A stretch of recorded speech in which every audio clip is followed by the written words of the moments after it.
बूढ़ा और सफ़ेद घोड़े की कहानी। एक बार एक गांव में एक गरीब बूढ़ा रहता था। बहुत गरीब था, फिर भी उनके पास एक सुंदर सफ़ेद घोड़ा था। इसके कारण राजा के लोग भी उनसे ईर्ष्या करते थे।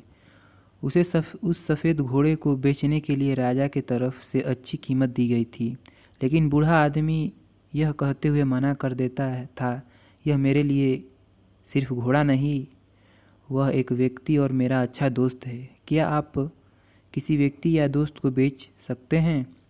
नहीं, यह हमारे लिए संभव नहीं है। एक दिन सुबह जब वह खलिहान घर में गए तो उसने देखा कि घोड़ा वहाँ नहीं है। यह खबर गांव में जल्दी फैल गई और पूरा गांव उनके घर पर जमा हो गया। गांव वाले ने कहा, तुम मूर्ख बड़े हो, बूढ़े हो। हर कोई उस घोड़े को पाना चाहता था। सभी जानते थे कि किसी दिन यह घोड़ा चोरी हो जाएगा।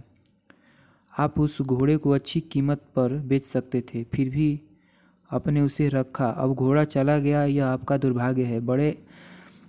बूढ़े आदमी ने जवाब दिया, सच तो यह है कि घोड़ा स्थिर नहीं है, बाकी सब कुछ जो तुम कहते हो वह एक फैसला है। आप कैसे जानते हैं यह दुर्भाग्य है या नहीं? लोगों ने जवाब दिया, हमें मूर्ख मत बनाओ, आपका सफ़ेद घोड़ा चला गया है, यह आपका दुर्भाग्य है।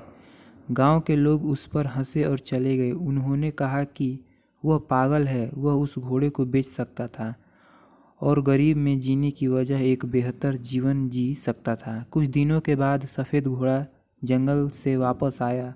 उसके साथ कुछ और जंगली घोड़े भी आए। गांव के लोग फिर उनके घर पर इकट्ठा हो गए और बोले, आप सही थे, यह दुर्भाग्य नहीं बल्कि आशीर्वाद है। अब आपके पास और भी सुंदर घोड़े हैं, आप इन्हें प्रशिक्षित कर सकते हैं और बेच सकते हैं। बूढ़े ने उत्तर दिया, फिर से आप बहुत दूर जा रहे हो। बस आप यह कहे कि घोड़ा वापस आ गया और अधिक घोड़ों का होना एक आशीर्वाद है। यह केवल एक टुकड़ा है, एक दिन यह भी गुजर जाएगा।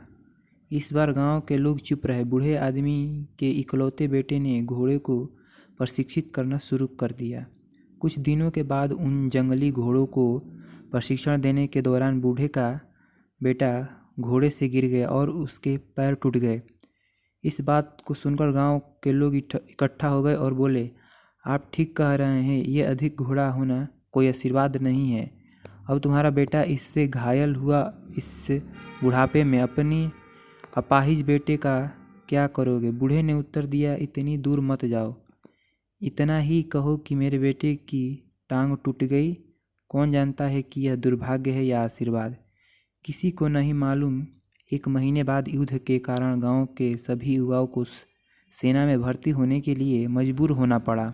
इसलिए युवाओं को के माता पिता और गांव के सभी लोग रो रहे थे। गांव के लोग बूढ़े आदमी के पास आए और कहा, हमारे बेटे हमेशा के लिए चले गए। आपके बेटे की चोट लगना वरदान साबित हुई। कम से कम वह जिंदा है और आपके साथ रह रहा है। बूढ़े ने उत्तर दिया, कोई नहीं जानता है, इतना ही कहो हमारे बेटे को सेना में भर्ती होने के लिए मजबूर किया गया और आपके बेटे को मजबूर नहीं किया गया। लेकिन कोई नहीं जानता यह आशीर्वाद है या दुर्भाग्य है, केवल भगवान जानते हैं।